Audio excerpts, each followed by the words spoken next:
അപ്പൊ കളിതമാശകളല്ല ജീവിതമെന്ന് മനസ്സിലാക്കേണ്ടി വരും.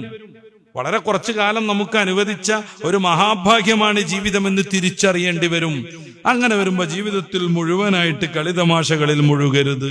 മക്കളെ കൃത്യമായി വളർത്തേണ്ടി വരും. ധാർമ്മികത അവർക്ക് പഠിപ്പിച്ചു കൊടുക്കേണ്ടി വരും. അവരെ വൃത്തികേടിലേക്ക് കൊണ്ടുപോകുന്ന എല്ലാ പ്രശ്നങ്ങളിൽ നിന്നും ബുദ്ധിപൂർവം അവരെ മാറ്റി നിർത്തേണ്ടി വരും. ആരൊക്കെ നന്നായാലും ആരൊക്കെ ശരിയായ പാതയിലേക്ക് കടന്നു വന്നില്ലെങ്കിലും പറയേണ്ടത് നമ്മൾ പറയേണ്ടതുണ്ട്. നന്നേ ചുരുങ്ങിയത് നമ്മുടെ വീടകങ്ങളിലുള്ള ചെറിയ ചെറിയ കുഞ്ഞുങ്ങളെങ്കിലും നമ്മൾ സംരക്ഷിക്കേണ്ടതുണ്ട്. കഴിഞ്ഞ പ്രാവശ്യം എൻ്റെ ക്ലാസ്സിൽ ആ ഒരു കോയ കുഞ്ഞാപ്പ് കടന്നു വരാൻ തന്നെ കാരണം 2 ദിവസം മുന്നേ ഞാനൊരു വീട്ടിൽ ഒരു ആവശ്യാർത്ഥം പോയപ്പോ ചെറിയൊരു മോൻ എഴുന്നേറ്റ് ഉറക്കിൽ നിന്നിങ്ങനെ എഴുന്നേറ്റ് കോണി ഇറങ്ങി വരികയാണ്. ഒരു സ്റ്റെപ്പിൽ കോയ, മറ്റേ സ്റ്റെപ്പിൽ കുഞ്ഞാപ്പു. ഇതും പറഞ്ഞിട്ട് ഞാനിങ്ങനെ ആലോചിച്ചു, എത്രമേൽ ഇത് ചെറിയ കുട്ടികളെ സ്വാധീനിക്കുന്നു എന്ന്. അങ്ങനെയാണ് യാദൃച്ഛികമായി നമ്മുടെ ക്ലാസ്സിനിടക്ക് അത് കയറി വന്നത്. അത് കുറെ ആളുകളൊക്കെ അങ്ങനെ കണ്ടു വന്നപ്പോ എനിക്ക് പല കുട്ടികളും അതിന്റെ കമന്റ്സുകൾ അയച്ചു തന്നു.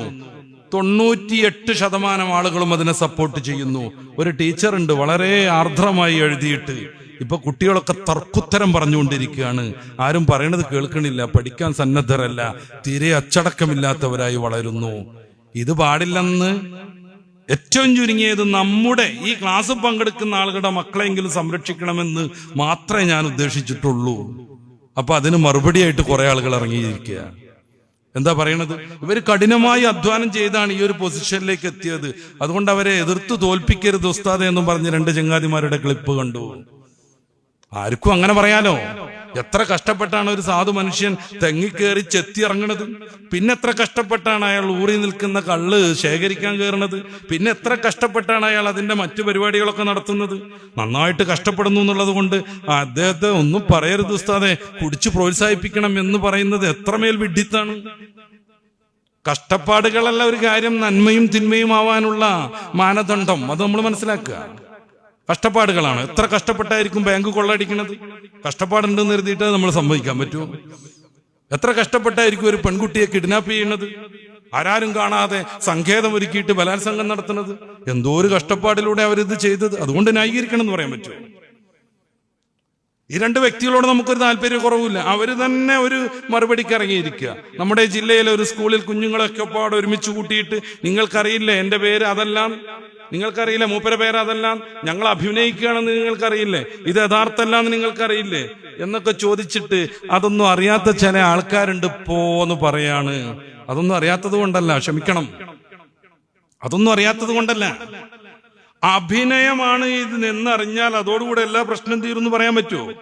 അങ്ങനെയാണെങ്കിൽ ദൃശ്യം എന്ന സിനിമ കണ്ടിട്ട് പിന്നീട് കുറെ കൊലപാതകങ്ങൾക്ക് അത് കാരണമായി എന്ന് നമ്മുടെ ക്രൈം റെക്കോർഡുകൾ പറയുമ്പോ ഇത് ദൃശ്യത്തിൽ ആ നടൻ അഭിനയിച്ചതല്ല ജീവിച്ചതാണെന്ന് ധരിച്ചിട്ടാണോ ഇത്? മദ്യപാനം കേരളത്തിൽ കൂടുന്നതിന് സിനിമ പോലെയുള്ളത് പ്രചോദനമാകുന്നു എന്ന് ഔദ്യോഗികമായ പഠനങ്ങളിൽ കാണുന്നു. ഈ സിനിമയിൽ കുടിക്കുന്നത് കള്ളല്ല എന്നോ അല്ലെങ്കിൽ അയാൾ അഭിനയിക്കുകയാണ് ജീവിക്കല്ല എന്ന് മനസ്സിലാക്കിയത് കൊണ്ടാണോ ഇത്? മറ്റേത് കാര്യം എടുത്ത് പരിശോധിച്ച് നോക്കുക. ആത്മഹത്യക്ക് സിനിമ കാരണമാകുന്നു എന്ന് പഠനങ്ങളുണ്ട്. സിനിമാ നടി പിന്നെയും ജീവിക്കും ആത്മഹത്യ കഴിഞ്ഞാലും, കാരണം അവർ അഭിനയിക്കുകയാണ് എന്നതിൽ ഒരു തർക്കമല്ല.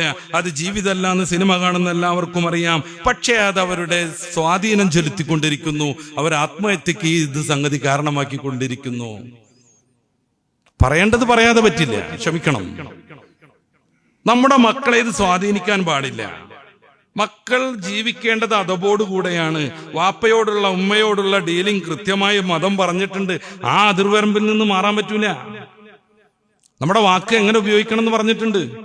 നിങ്ങളെ ചിരിപ്പിക്കൽ മാത്രമാണ് എന്റെ ഉദ്ദേശം എന്ന് മറുപടി പറയുന്നത് മതപരമായി എത്രമേൽ ശരിയാവും? ചിരിപ്പിക്കൽ മാത്രമാണ് നമ്മുടെ ഉദ്ദേശം എന്നോ? അതിനാണ് അടിക്കൊന്നല്ല, അടിക്കണ മാതിരി കാണിക്കുകയാണെന്ന് സ്റ്റേജിൽ കയറി കാണിച്ചു കൊടുക്കുകയാണ് ഈ സാധു മനുഷ്യന്മാര്. നമുക്ക് വിഷമൊന്നുമില്ല. പക്ഷെ ഇങ്ങനെ ചിരിപ്പിക്കൽ മതപരമായി ചിന്തിക്കുമ്പോൾ എത്രമേൽ പ്രോത്സാഹിപ്പിക്കേണ്ടതാണ്.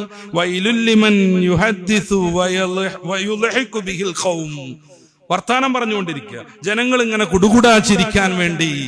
വൈലുല്ലഹു വൈലുല്ലഹു വൈലുല്ലഹു, അവർക്കാണ് നാശം, അവർക്കാണ് നാശം, അവർക്കാണ് നാശം എന്ന് മുഹമ്മദുർ റസൂലുള്ളാഹി